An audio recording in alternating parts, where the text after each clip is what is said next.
అక్కడ తీగలు కాకులు కనబడలేదు పడవ నిండా ధనరాశులే అంతా సత్యదేవుని కృప. శ్రీవారిని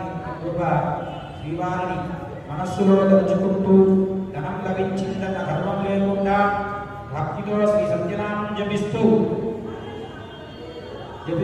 వారి దేశమునకు బయలుదేరారు. పడవలతో పాటు కాలం సాగుతుంది. వారు తమ సొంత పట్టణానికి సమీపించసాగారు.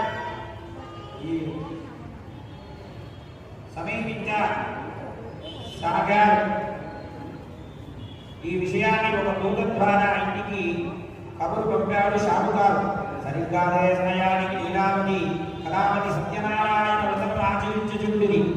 వేగు ద్వారా విషయం విన్న కన్న తల్లి